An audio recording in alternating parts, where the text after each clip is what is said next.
आज यहाँ पर सब समाज के लोग बैठे, हमारे चौधरी समाज के लोग भी यहाँ पे मौजूद हैं, ब्राह्मण समाज के लोग भी यहाँ मौजूद।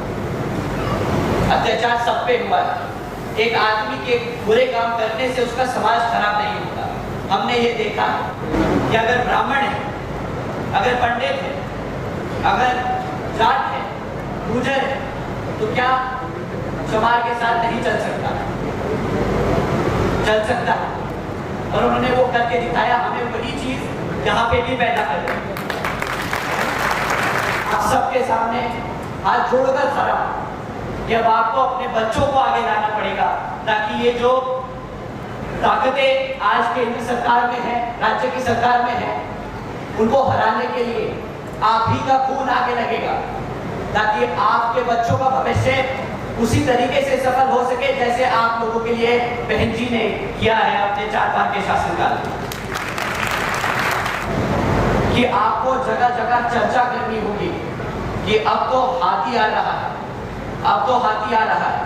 इसी तरह आपके बच्चों को हर सोशल मीडिया प्लेटफॉर्म पर, फेसबुक पर, यूट्यूब पर, ट्विटर पर, ट्विच पर, अब इतने सारे प्लेटफॉर्म है, आप और मुझे भी नहीं पता हो, बट उन सबको पता है कि जगह जगह जाकर उनको बताना है कि इस बारी हरियाणा में और लोकसभा में हाथी आ रहा है। हमारी पार्टी के राष्ट्रीय कोऑर्डिनेटर माननीय आकाश आनंद जी आए, उससे पहले आप लोग नारों में मेरा सहयोग करें। बहुजन समाज पार्टी जिंदाबाद, जिंदाबाद, जिंदाबाद। बहन कुमारी मावती जिंदाबाद, जिंदाबाद, जिंदाबाद। माननीय आकाश आनंद जी जिंदाबाद, जिंदाबाद, जिंदाबाद। माननीय आकाश आनंद जी जिंदाबाद, जिंदाबाद, जिंदाबाद। माननीय आकाश आनंद जी आप आगे बढ़ो, हम आपके साथ हैं। माननीय आकाश आनंद जी आप आगे बढ़ो, हम आपके साथ हैं। माननीय आकाश आनंद जी आप आगे बढ़ो, हम आपके साथ हैं। माननीय आकाश आनंद जी आप आगे बढ़ो, हम आपके साथ हैं। बहुजन समाज पार्टी जिंदाबाद, जिंदाबाद, जिंदाबाद। बहन कुमारी मावती जिंदाबाद, जिंदाबाद, जिंदाबाद। बाबा साहब का श्रीराम जी अमर रहे, अमर रहे, अमर रहे। बाबा साहब का श्रीराम जी अमर रहे, अमर रहे, अमर रहे। बहन कुमारी मावती जिंदाबाद, जिंदाबाद, जिंदाबाद। माननीय आकाश आनंद जी जिंदाबाद, जिंदाबाद, जिंदाबाद। माननीय आकाश आनंद जी, आप सब सैकड़ों बूथ के कार्यकर्ताओं को अपना कैडर देने का काम करेंगे। सब लोग अपनी डायरी पे नोट करके हमारे महबूब नेता के विचारों को कृपया करके नोट करने का काम करें। माननीय आकाश आनंद जी। जय भीम। लगता है आप सब गर्मी बहुत है ना? एक बार और ऐसा जय भीम करेंगे कि चंडीगढ़ तक आवाज जाएगी। ठीक? जय भीम। साथियों, सबसे पहले मैं अपने सभी संतों, गुरुओं, महापुरुषों को, जिसमें खासकर महात्मा ज्योतिबा फुले, छत्रपति शाहू जी महाराज, नारायण गुरु, बेरिया रामास्वामी जी, बाबा साहब डॉक्टर भीमराव अंबेडकर जी एवं मान्यवर साहब श्री काशीराम जी को नमन करता हूँ। मान्यवर साहब श्री काशीराम जी की एकमात्र उत्तराधिकारी हमारी आदरणीय बहन कुमारी मायावती जी को भी नमन करता हूँ।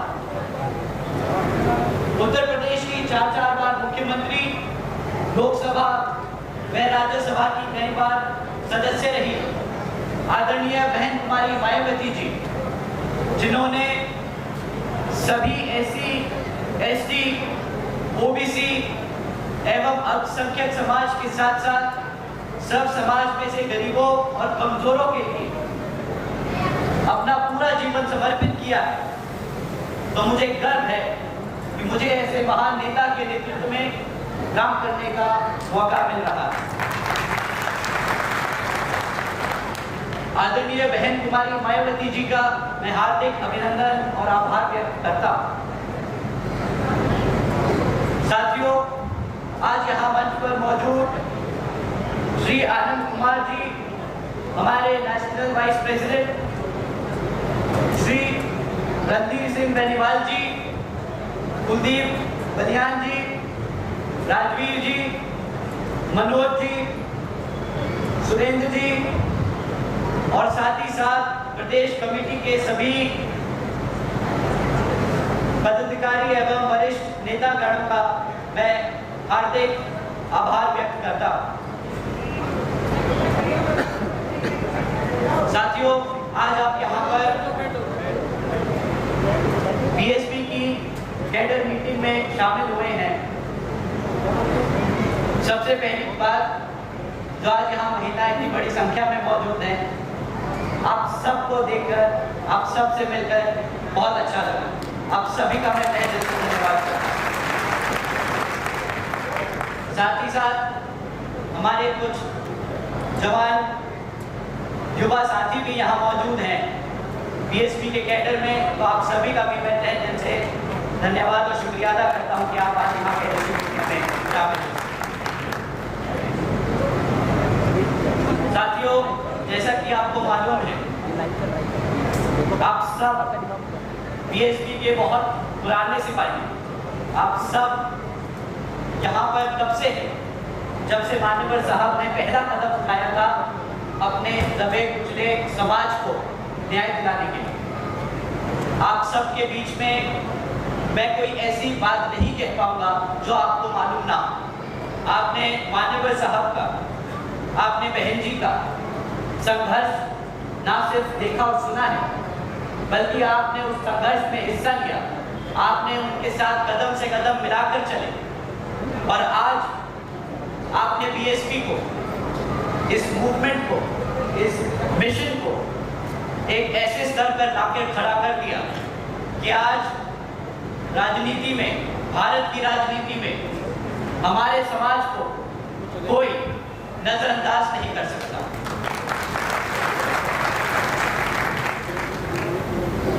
बीएसपी की क्या जरूरत थी? बीएसपी की इस भारत में, यहाँ की राजनीति में क्या जरूरत है?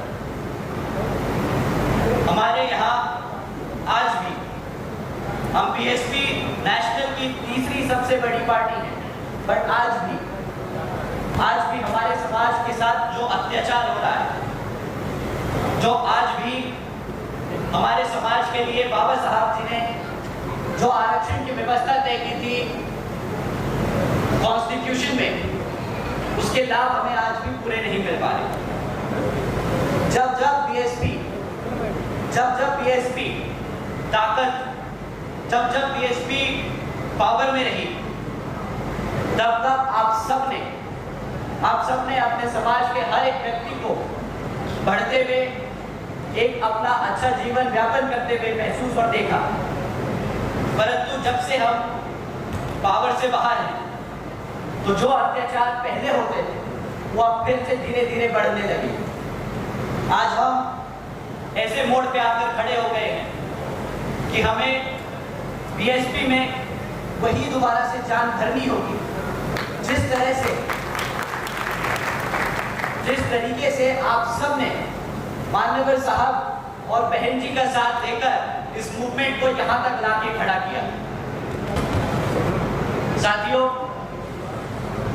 आप सब ने उस मूवमेंट में हिस्सा लिया जिसने बाबा साहब के विचारों को अपने खाली शब्दों में ना लिखकर अपनी रणनीति में, अपनी पॉलिसीज में, आप एक बार पावर में आने के बाद उसको एक्चुअली जमीन हकीकत पे इम्प्लीमेंट करा। आपने उस पार्टी का साथ दिया, आपने उस मूवमेंट में हिस्सा लिया जहां पे आपको पता था कि आपके समाज के लिए ये पार्टी दिन रात काम करती आई है और आगे दिन रात काम करती रहेगी। परंतु अब समय आ गया है कि आपके साथ साथ आने वाली पीढ़ी को अब मौका दिया जाए। अगर मैं आप सबसे खुल के पूछूं तो यहाँ पर कितने लोग हैं जिनकी उम्र 20 साल से कम है? कितने बच्चे हैं जिनकी उम्र 20 साल से कम है? यहाँ पे शायद ही कुछ हाथ खड़े हैं। पर साथियों, यहाँ पर कितने लोग हैं जिनके बच्चे 30 से कम की उम्र के हैं, आप सब अपने हाथ उठाएं जिनके बच्चे 30 साल की उम्र के कम के। पंडाल में सबके हाथ खड़े। साथियों, आपसे मैं दरख्वास्त करूंगा, अगर आप चाहते हैं कि ये पार्टी उसी मजबूती से, उसी ताकत से आगे बढ़ती रहे, तो अगली कैडर मीटिंग में आप अकेले ना आए, आप अपने बच्चों को साथ में लेकर आए।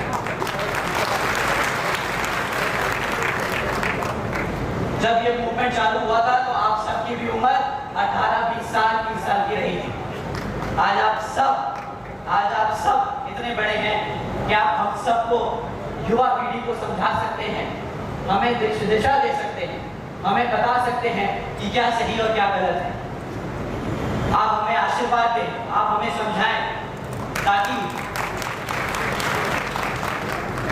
ये नीला खून जो आप सबके रगों में दौड़ रहा है, वो आपके बच्चों में भी दौड़। आपको जानकर हैरानी होगी कि जब जब आप लड़े, तब आप लोगों को आपके हकों का पूरा सम्मान मिला। आपके सारे हकों का इस सरकार ने अपना वादा निभाया। परंतु जैसे जैसे बीएसपी की नई पीढ़ी जमीन पे फिर उतरेगी, वैसे वैसे जो आपकी समस्याएं हैं, आप माता पिता हैं, आपकी समस्या है आपके बच्चों के लिए नौकरी ना मिलना, उनकी सुरक्षा की समस्या, आपके यहाँ पे सड़क नहीं है, पानी नहीं है, ये सारी जो बेसिक नीड्स हैं, जो बेसिक समस्याएं हैं, वो पूरा कराने के लिए अब आप नहीं मैदान में उतरेंगे, आपके बच्चे अब मैदान में उतरेंगे बसपा के साथ।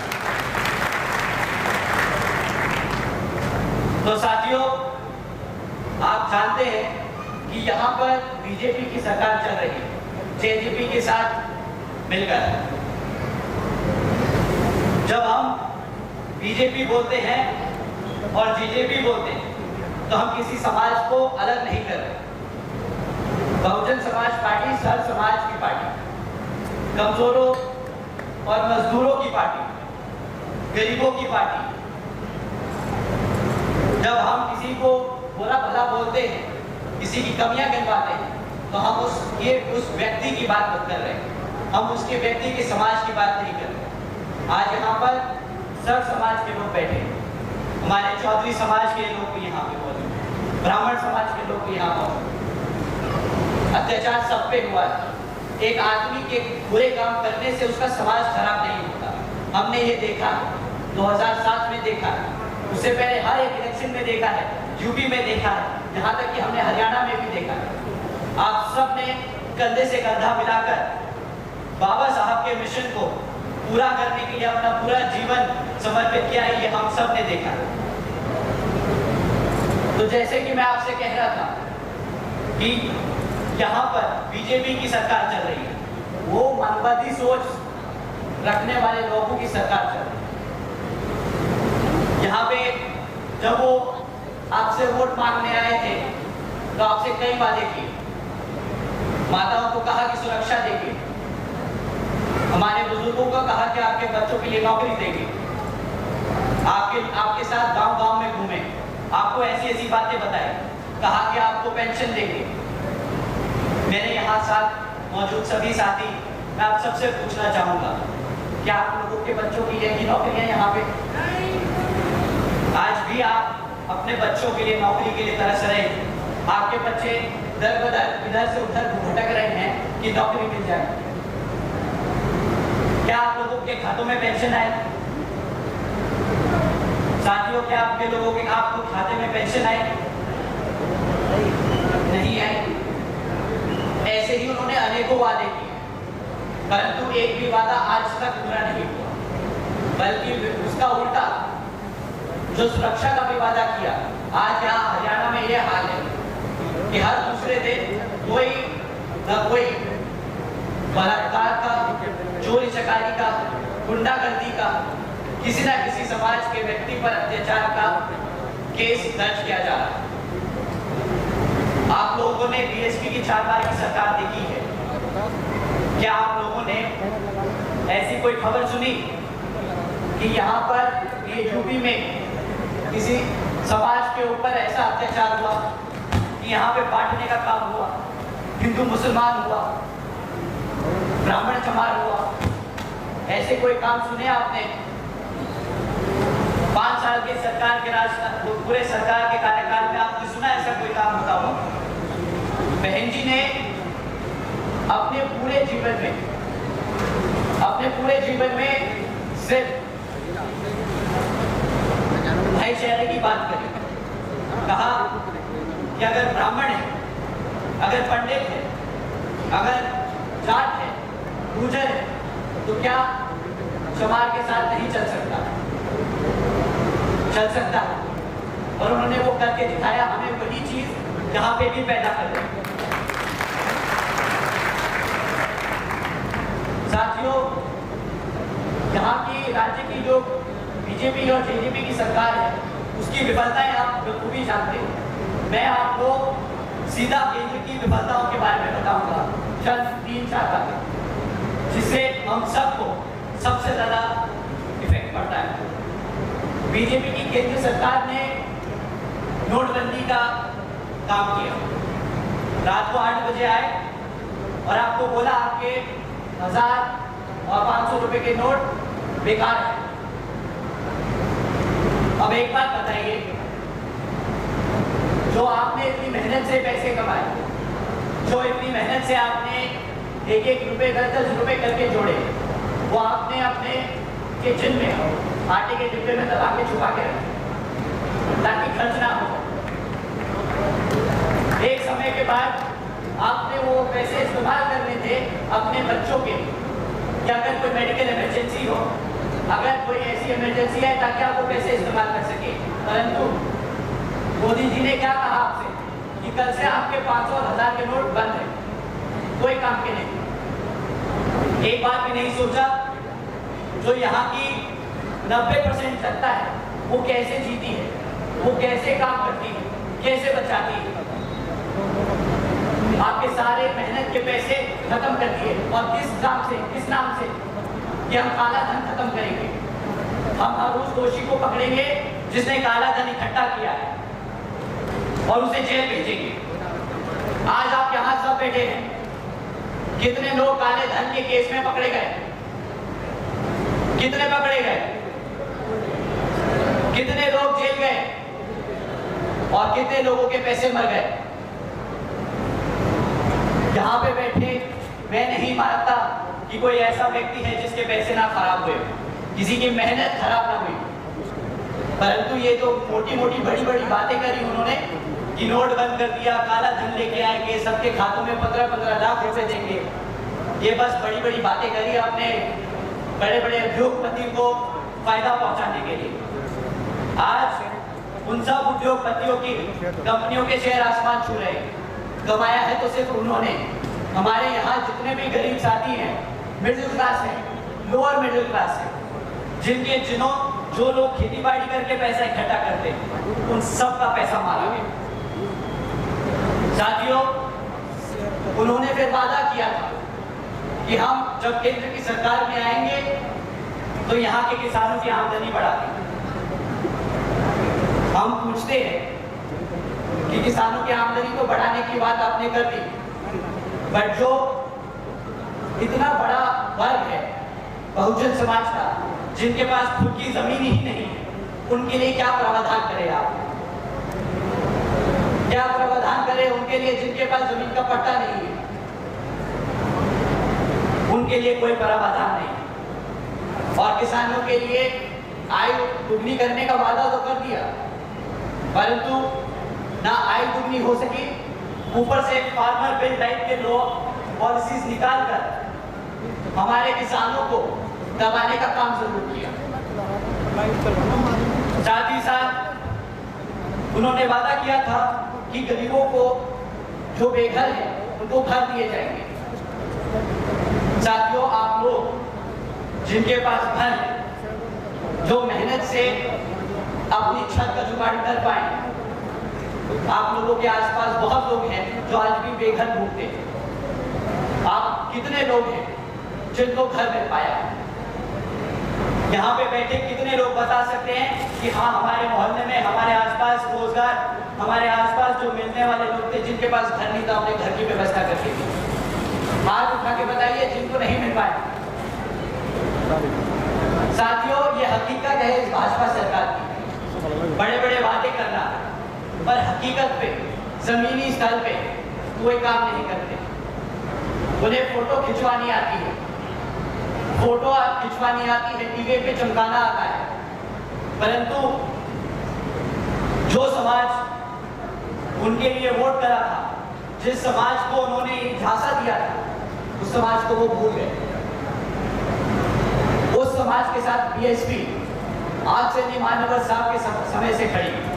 और आज मैं आप सबके सामने हाथ जोड़कर खड़ा हूं कि अब आपको अपने बच्चों को आगे लाना पड़ेगा, ताकि ये जो ताकतें आज केंद्र सरकार में है, राज्य की सरकार में है, उनको हराने के लिए आप ही का खून आगे लगेगा, ताकि आपके बच्चों का भविष्य उसी तरीके से सफल हो सके जैसे आप लोगों के लिए बहन जी ने किया है अपने 4 बार के शासनकाल में।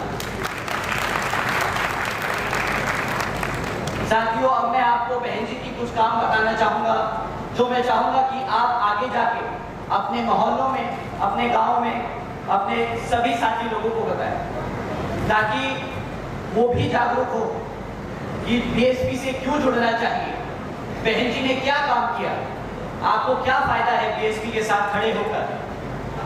साथियों, बहन जी ने अपने 4 बार के शासनकाल में लंबे चौड़े कभी वादे नहीं किए थे। उन्होंने समाज के साथ, सब समाज के लिए, कानून व्यवस्था के साथ सामाजिक व्यवस्था के लिए अनेकों काम करके दिखाए। जैसे आदरणीय बहन जी ने अपने सभी संतों, गुरुओं और महापुरुषों के सम्मान में कई जिले, कॉलेजेस और यूनिवर्सिटीज के नाम रखे, जैसे गौतम बुद्ध यूनिवर्सिटी, अंबेडकर यूनिवर्सिटी, छत्रपति शाहू जी महाराज यूनिवर्सिटी, महात्मा ज्योतिबा फूले नगर, महामाया नगर, संत कबीर नगर। और बहन जी ने ये नाम इसलिए रखे ताकि आने वाली पीढ़ी कभी भी अपने संतों, महापुरुषों को ना भूले। अगर नाम लेगी, उनके कॉलेजेस में नाम, उनके नाम के कॉलेजेस में जाके पढ़ेगी, तो एक बार उनके बारे में जानने की कोशिश जरूर करेगी। वो कहते हैं कि अगर किसी समाज को खत्म करना है तो उसको उसके इतिहास से अलग कर दो। बहन जी ने अपने समाज को आगे बढ़ाने के लिए, अपने महापुरुषों को अपने आने वाली पीढ़ी के लिए तैयार करने का काम किया। अब बस आपका एक साथ चाहिए कि अपने बच्चों को पढ़ा लिखा कर उन कॉलेजेस और यूनिवर्सिटीज में भेजें, बीएसपी से जोड़ें, ताकि वो फिर आगे बढ़कर अपने समाज के लिए, अपने साथियों के लिए काम कर सकें। बहन जी ने सावित्रीबाई फूले शिक्षा योजना के तहत, उन्होंने सावित्रीबाई फूले बालिका शिक्षा योजना चलाई, जिसके तहत उन्होंने 7 लाख से ज्यादा बच्चियों को 12वीं तक की शिक्षा प्राप्त करने हेतु 600 करोड़ से ज्यादा की लागत इन बच्चियों को अपने पैरों पर खड़ा कर एक उज्जवल भविष्य देने के लिए खर्ची। क्या यहाँ की सरकार आप लोगों के सामने आके ऐसा बोल सकती है कि वो, उन्होंने आपके बच्चों के लिए कितना पैसा खर्चा, उन्होंने कितना टाइम लगाया, कितनी मेहनत करी अपनी बच्चियों को, आपके बच्चियों को आगे बढ़ाने के लिए? बहन जी ने ये काम करके दिखाए। अब आपका काम है आगे जाके ये सारी बातें बताना। आदरणीय बहन जी ने देश में पहली बार सरकारी कॉलेजेस में सरकारी कॉलेजेस के स्टूडेंट हॉस्टल्स में अन्य पिछड़े वर्गों के छात्रों के लिए 27% आरक्षण की व्यवस्था तय की। बहन जी ने सब समाज के बच्चों के लिए ध्यान रखा। उन्हें पता था कि अगर किसी तरह कॉलेज में दाखिला हो भी जाए तो वहाँ रहने की व्यवस्था नहीं हो पाती, खर्चा बहुत आता है। तो उन्होंने उन कॉलेजेस के हॉस्टल्स में 27% आरक्षण की व्यवस्था तय की, ताकि हमारे सब समाज के साथ साथ पिछड़े समाज के बच्चे भी आगे पढ़ के आगे बढ़ सके। आदरणीय बहन जी ने महामाया गरीब बालिका आशीर्वाद योजना के तहत 3,25,000 बच्चियों को 1 लाख रुपए देने का काम किया। साथियों, बहन जी ने इस योजना के तहत 3,250 करोड़ रुपए अपनी बच्चियों को देने का काम किया। अपने समय में 3,250 करोड़ रुपए बहन जी ने अपनी बच्चियों को दिए ताकि वो अपना जीवन व्यापन एक इज्जतदार तरीके से व्यापन कर सके, उन्हें फाइनेंशियली मजबूत कर सके। क्या यहाँ की केंद्र सरकार या राज्य सरकार आप लोगों के सामने आके खड़े होकर ये बोल सकती है कि उसने कितने पैसे दिए आपके? 200 रुपए, 300 रुपए, 1100 रुपए की बात करते हैं। 1100 रुपए, 1200 रुपए में किसका घर चल रहा है आज की डेट में? राशन मुफ्त में देने की बात करते हैं। मुफ्त राशन देके कि आपके बच्चे अपने पैरों पर खड़े हो पाएंगे? आप ही खुद बताइए। हमारी माताएं घर में बैठती हैं, उन्हें देखना पड़ता है घर का हिसाब किताब। मैं आपसे पूछना चाहूंगा, क्या 1200 रुपए में आप अपना घर चला सकते हैं? क्या फ्री राशन अगर मिल जाएगा तो आपके बच्चे क्या अपने पैरों पर खड़े हो पाएंगे? मैं यहाँ बड़े सभी बुजुर्ग बैठे हैं, मैं आपसे पूछना चाहूंगा, अगर आपका बच्चा नौकरी नहीं करने जाएगा, काम पे नहीं जाएगा, तो क्या करेगा? आवारागर्दी, गुंडागर्दी, गलत रास्ते पे चलने, यही सब काम होंगे ना। आपको अपनी पीढ़ी को एक उज्जवल भविष्य अगर देना है तो इन सब फालतू के वादों में मत आइए। मुफ्त में ना राशन से, ना बिजली से, ना ये 500-1500 रुपए के पेंशन से। उनसे पूछिए कि कितनी नौकरियां दी आपके समाज के लोगों को, कितने जमीन के पट्टे दिए उन्होंने, कि आप लोग अपने आप मेहनत कर अपने पैरों पर खड़े हो सके। साथियों, बातों बातों में थोड़ा गुस्सा आ जाता है, बुरा मत मानिएगा, बात आवाज तेज हो जाती है। मैं बहन जी की फिर से बात में आता हूं। आदरणीय बहन जी ने अपने शासनकाल में 12,500 करोड़ की लागत से हमारे SC, ST, OBC व आदिवासी समाज के लिए ये 3,50,000 से ज्यादा परिवारों को महामाया गरीब आवास योजना के तहत अपना खुद का घर दिया।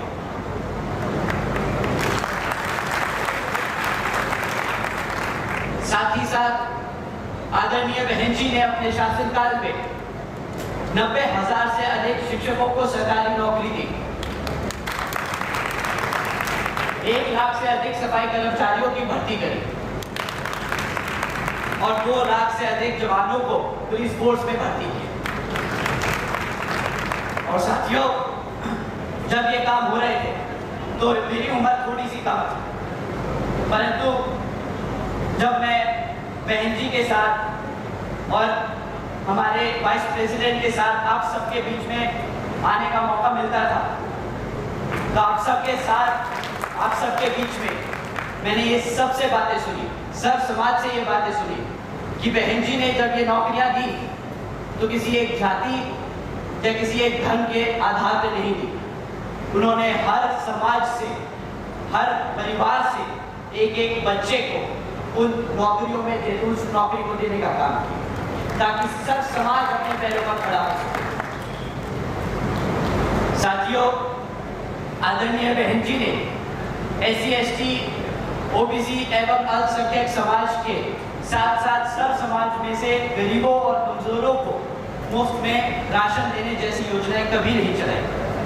उन्होंने ऐसे ठोस कदम उठाए जिसके तहत हम अपने पैरों पर खड़े हो सके। अब आपका काम है कि आप अपने बच्चों को आने वाले कैडर मीटिंग में भेजें, सेक्टर और बूथ लेवल की कमेटियों में उनको आगे प्रमोट करें।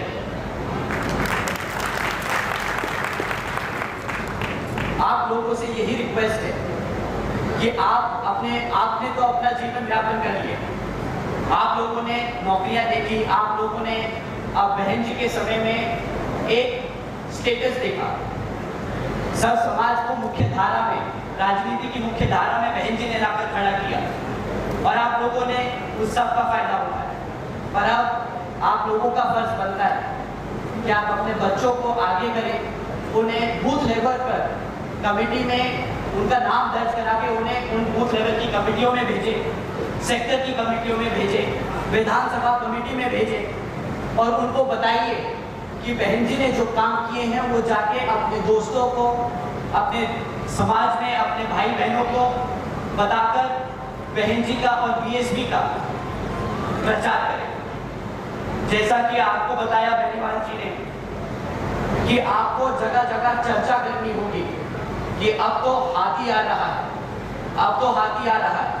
इसी तरह आपके बच्चों को हर सोशल मीडिया प्लेटफॉर्म पर, फेसबुक पर, यूट्यूब पर, ट्विटर पर, ट्विच पर, अब इतने सारे प्लेटफॉर्म है, आप और मुझे भी नहीं पता हो, बट उन सबको पता है कि जगह जगह जाकर उनको बताना है कि इस बारी हरियाणा में और लोकसभा में हाथी आ रहा है।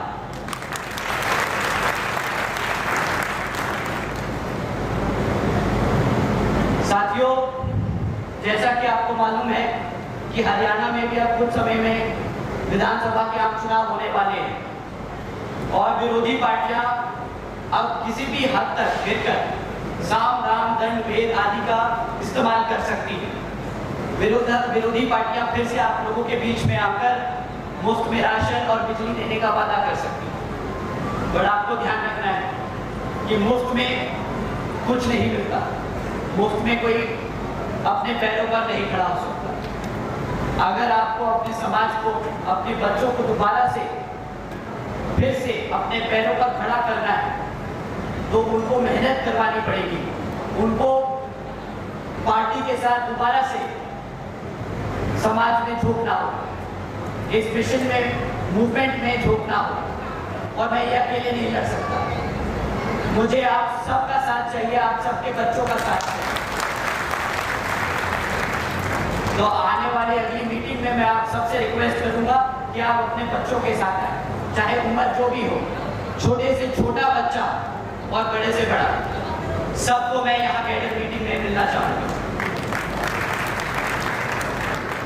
विरोधी पार्टियां आपको धर्म के आधार पर बांटने का काम कर सकती हैं, हिंदू मुसलमान कर सकती हैं, जाति के आधार पर बांटने का काम कर सकती हैं, झगड़ा करवाने का काम कर सकती हैं, गलतफहमियां पैदा करने का काम कर सकती हैं। पर साथियों, आपको ध्यान रखना होगा, आदमी गलत हो सकता है, उसका समाज नहीं। आदमी गलत हो सकता है, उसका समाज नहीं। छत्रपति शाहू जी महाराज ही थे जिन्होंने बाबा साहब को मौका दिया, जिन्होंने पहली बार आरक्षण की व्यवस्था तय की। साथियों, अगर वो कदम ना उठाते तो शायद आज हम यहाँ आप सबके साथ यहाँ नहीं खड़े हो पाते।